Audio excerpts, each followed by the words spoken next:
السلام علیکم ورحمۃ اللہ وبرکاتہ۔ آج ہم العربیۃ للطالبین حصہ دوم یونٹ نمبر 8 کے دوسرے سبق مکالمۃ ہاتفیۃ کا دوسرا مکالمہ پڑھیں گے۔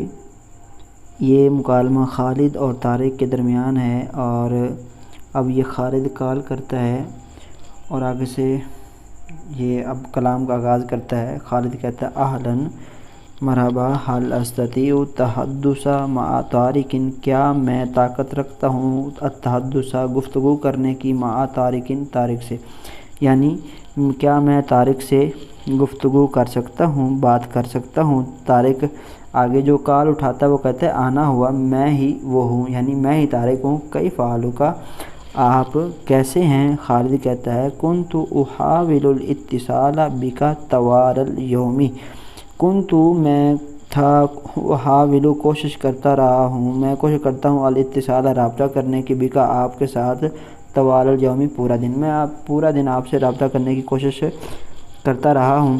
آصف، طارق کہتا ہے معذرت، سوری، معاف کیجیے۔ لقد کنت مشغولا، میں مصروف تھا۔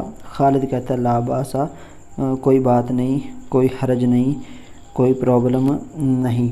پھر آگے طارق کہتا ہے اذن، تو پھر ما الذی دعاک للاتصال بی، تو کس چیز نے آپ کو دعوت دی میرے ساتھ رابطہ کرنے کے لیے، یعنی کس چیز نے پھر آپ کو ابھارا، آپ نے کس وجہ سے مجھے کال کی ہے، رابطہ کیا ہے۔ تو خالد کہتا ہے حل من الممکن ان نجتمع غدا لمناقشۃ موضوع، کیا ممکن ہے کہ ہم کل اکٹھے ہوں، جمع ہوں ایک موضوع پر گفتگو کرنے کے لیے، مناقشہ گفتگو کرنا۔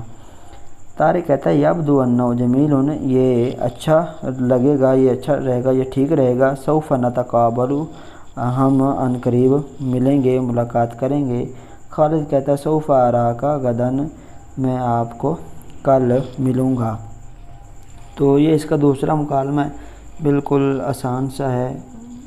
امید ہے آپ کو سبق سمجھ آیا ہوگا۔ اگلے سبق میں پھر ملاقات ہوگی، تب تک کے لیے اللہ حافظ۔